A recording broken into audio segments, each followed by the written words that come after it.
एक तालाब में कम्बुग्रीव नामक एक कछुआ रहता था। उसी तालाब में दो हंस तैरने के लिए उतरते थे। हंस बहुत हंसमुख और मिलनसार थे। कछुए और उनमें दोस्ती होते देर न लगी। हंसों को कछुए का धीमे धीमे चलना और उसका भोलापन बहुत अच्छा लगा।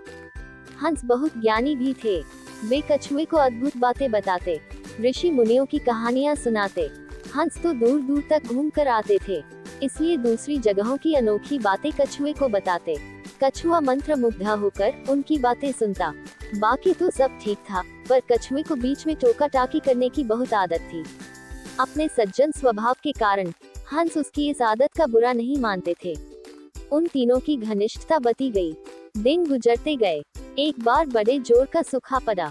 बरसात के मौसम में भी एक बूंद पानी नहीं बरसा। उस तालाब का पानी सूखने लगा। प्राणी मरने लगे। मछलियां तो तड़प तड़प कर मर गईं। तालाब का पानी और तेजी से सूखने लगा। एक समय ऐसा भी आया कि तालाब में खाली कीचड़ रह गया। कछुआ बड़े संकट में पड़ गया। जीवन मरण का प्रश्न खड़ा हो गया। वहीं पड़ा रहता तो कछुए का अंत निश्चित था। हंस अपने मित्र पर आए संकट को दूर करने का उपाय सोचने लगे। वे अपने मित्र कछुए को घास बंधाने का प्रयत्न करते और हिम्मत न हारने की सलाह देते। हंस केवल झूठा दिलासा नहीं दे रहे थे, वे दूर दूर तक उड़कर समस्या का हल ढूंढते।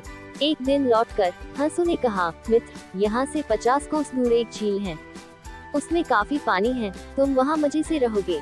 कछुआ रोनी आवाज में बोला, 50 कोस? इतनी दूर जाने में मुझे महीनों लगेंगे, तब तक तो मैं मर जाऊंगा। कछुए की बात भी ठीक थी। हंसों ने अक्ल लड़ाई और एक तरीका सोच निकाला। वे एक लकड़ी उठाकर लाए और बोले, मित्र, हम दोनों अपनी चोंच में इस लकड़ी के सिरे पकड़कर एक साथ उड़ेंगे। तुम इस लकड़ी को बीच में से मुंह से थामे रहना। इस प्रकार हम उस झील तक तुम्हें पहुंचा देंगे। उसके बाद तुम्हें कोई चिंता नहीं रहेगी। उन्होंने चेतावनी दी, पर याद रखना, उड़ान के दौरान अपना मुंह न खोलना, वरना गिर पड़ोगे। कछुए ने हामी में सिर हिलाया। बस लकड़ी पकड़कर हंस उठ चले। उनके बीच में लकड़ी मुंह दाबे कछुआ। वे एक कस्बे के ऊपर से उड़ रहे थे कि नीचे खड़े लोगों ने आकाश में अद्भुत नजारा देखा। सब एक दूसरे को ऊपर आकाश का दृश्य दिखाने लगे। लोग दौड़ दौड़ कर अपने छज्जों पर निकल आए। कुछ अपने मकानों की छतों की ओर दौड़े। बच्चे, बूढ़े, औरतें व जवान सब ऊपर देखने लगे। खूब शोर मचा। कछुए की नजर नीचे उन लोगों पर पड़ी। उसे आश्चर्य हुआ कि उन्हें इतने लोग देख रहे हैं।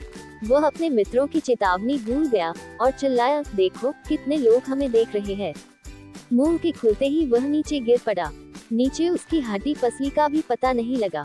दोस्तों, इस कहानी से हमें ये शिक्षा मिलती है कि कुछ भी बोलने से पहले परिस्थिति और मौके की नजाकत को भांप लें और फिर मुंह खोलें, क्योंकि बेमौके मुंह खोलना कभी कभी बहुत महंगा पड़ता है।